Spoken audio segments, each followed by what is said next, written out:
Good morning, everybody. This is the TSNU fan here, and today we will be continuing the 75th anniversary review-a-thon with the first CGI special to be animated by Nitrogen Studios' Hero of the Rails. So, without further ado, let's start this review off. This movie's plot is that Thomas and his friends are all minding their own business when Spencer, the Duke and Duchess's private engine, returns to the island of Sodor. While competing against him, Thomas travels down an old abandoned line and meets an engine called Hero. Thomas wants to help Hero, but doesn't want Spencer or Sir Topham Hatt to find out, as he assumes that Hero will be scrapped. Thomas and his friends have to try and fix Hero the best they can without Spencer finding out and telling Sir Topham Hatt. Now, let's of course start off with the worst aspects about the special. Let me just say that the worst thing about the special is the fact that Hero says that he was the first engine ever on Sodor. Excuse me, what? Did you forget about Edward and Skarloey, engines that are years older than Hero is? Hero's class of engine is a Kawasaki D51, and these engines were built in 1937 by Hideo Shima. Skarloey's inspiration, an engine called Tallyland on the Tallyland Railway in Wales, was built in 1864. That's 73 years off. And what about Edward? Edward's class is a Furness Railway K2, and these engines were built in 1896. That's 41 years off. Geez, did the writers even do any research about the history of Sodor before writing this movie? Another thing that I don't necessarily like about the movie is the rhyming dialogue. I mean, I appreciate that it's not as bad here as it is in the seasons that would follow this movie, but I just don't think it all works. I've also noticed that during the chase scene with Thomas and Spencer, there are cars of potatoes and flatbeds of jelly on the tracks that Thomas runs into. I mean, jelly I can see since there was a train of it that Gordon ran into in respect for Gordon, but potatoes? Really? I don't get it. Maybe it's there just so that Thomas can look like he's taken a lot of damage when he finally stops at Hero's hideout. Or maybe it was just to get merchandising out, I don't know. Another thing I noticed from watching the movies out there are quite a lot of animation errors. Now, I totally get it.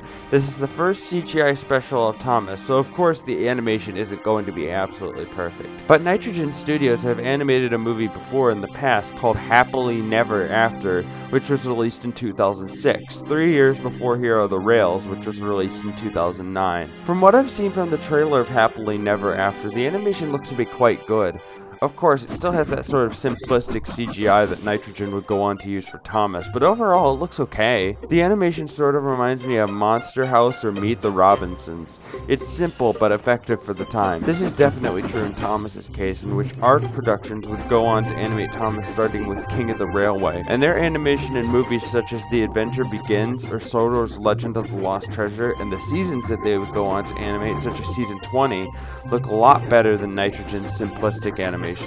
I'm not saying that Nitrogen is bad at all. They did good with Hero of the Rails. It's just that I think that everything that would follow it is better. Another thing that didn't really work in the movie was that Thomas was somehow able to stay ahead of Spencer in the last chase scene. Thomas's class is an E2, and their top speed is about 30 to 70 miles an hour. Spencer's class, the LNER Class A4 Mallard, has a top speed of 126 miles per hour. Therefore, Spencer should have totally gotten in front of Thomas and maybe have made it to Knapford before he did. My answer on how to fix this is that the chase scene starts out as it did, with Thomas at first starting out ahead of Spencer, but then Spencer catches up to Thomas and overtakes him. Spencer takes the track over the marshlands, he crashes as he did, and Thomas pops up next to him and tells him that he will go and get help. This would have been a lot better than what really happens in the movie. Another thing that I noticed is that the dialogue between the characters and what is said by the narrator is very simple and not too in detail. Maybe some more detail could have been added while the script was being written, or maybe it's just a case of Hit Entertainment saying, "Oh, this is a kids movie. We need to have the most surface level words and the least detail we can get so that kids can understand it. No need to look at the dictionary as a source. Just write stuff as simple as you can." While it isn't as bad as it was in the seasons to follow it, I just feel like maybe another rewrite to add more detail and maybe some more character development would have been needed. With that, I think that might be all of the bad things I wanted to mention in this review.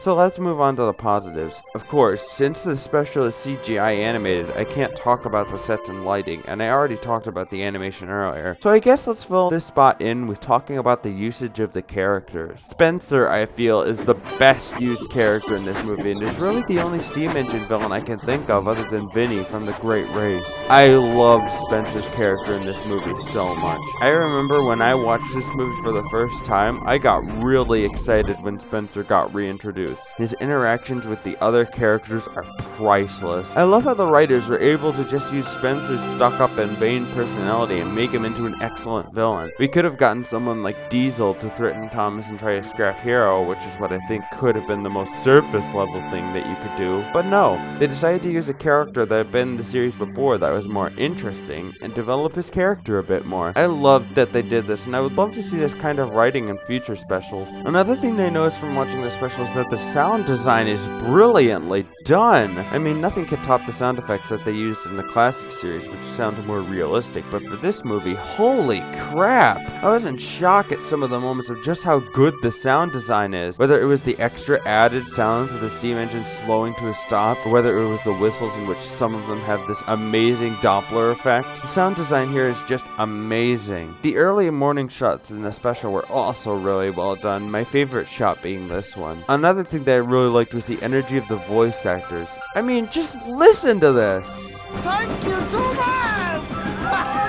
Now that is energy. I also liked how the characters interacted with each other as well. While I do think that Thomas and Percy were handled in the most surface level way possible, the other characters were all handled very well. I also liked how at the end of the special, Hero goes back to his home in Japan. This is a nice twist as opposed to him staying on the railway like he would in later seasons. I like how they build up this whole relationship with Hero and you feel what he's going through, but then when he finally gets to go back home, it just gives you that nice warm feeling of knowing the character is going to be safe. Speaking of him, let's talk about Hero and the other new characters. Hero I thought was handled wonderfully, and I love his old and wise storytelling personality. He's kind of like an old grandpa that you would listen to stories of his childhood from. I also like how Hero is the first foreign engine that we get. Seeing an engine from Japan is definitely a huge change from always seeing the same British locomotives that we always do. I also thought that Victor was a very nice new addition. I guess the Steelworks is supposed to be the works that is constantly being referred to in the series? You shall go to the works and have your worn parts mended. Your parts are worn, Toby, so you must go to the works to be mended. Oliver had been to the works to be mended. It's time for your visit to the works. Your pipes are clogged. But anyways, I like how Victor is not just an engine that works at the steamworks and doesn't interact with the other engines, but cheers them up when they're feeling sad and makes them forget about the accident they've had or the damage they might have taken. Kevin is also a really funny character, and I love his interactions with Victor. He might be careless, but he is a really useful crane and is a very hard worker, which I can actually kind of relate to myself. Something else I noticed is that there are actually a lot of funny moments in this movie, which I wasn't expecting at all, like this scene. Good morning, Spencer. Well done. What did you say? I said good morning and well done. Do you have a job to do, Spencer? Or are you just going to stand here gossiping? You're taking up a lot of track. No one speaks to me like that. Then Spencer slid away, sneering.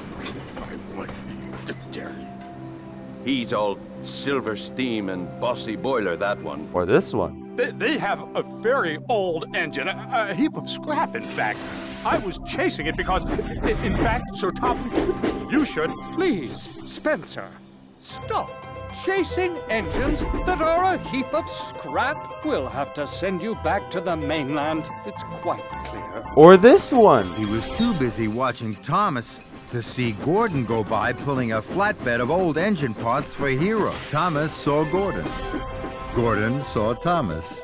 And they smiled. But out of all these funny moments, the one that I like the best is when Spencer's trying to get information out of Emily about what Thomas is doing. I love their interaction, as it really builds on Emily's character and shows that she takes no crap from anyone who is rude to her. I love how Emily totally shows Spencer up and leaves him speechless. You're a big, strong engine, Spencer. Why don't you go and look? Spencer really didn't like this.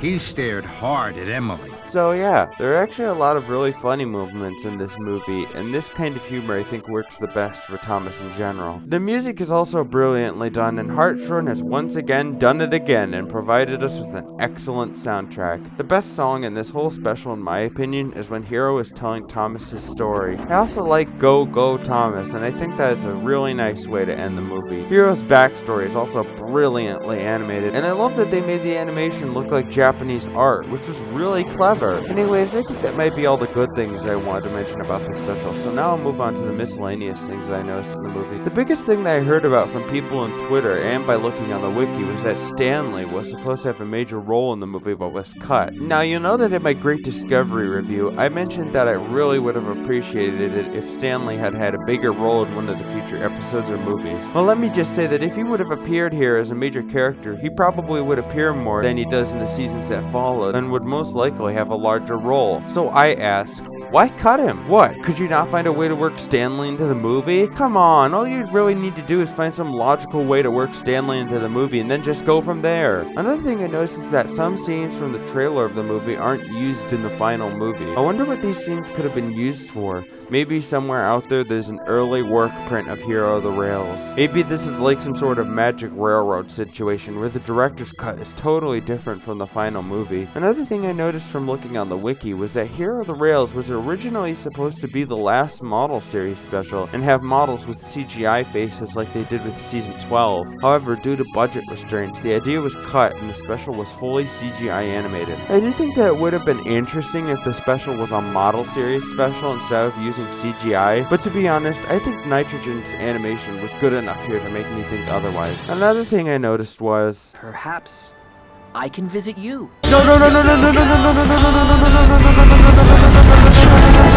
Anyways, I think that might be all I wanted to talk about here, so I think I'll end the review here. This movie was pretty good for the first CGI special, and you would think that since this movie was so good, it would be the start for a good new era of Thomas. Unfortunately, that would not be true. But overall, I thought this movie was pretty good, and is definitely a great way to start off the CGI era of Thomas and Friends. Anyways, that's the end of this video, and I'll see you all in the next video. This is the TSMU fan signing out.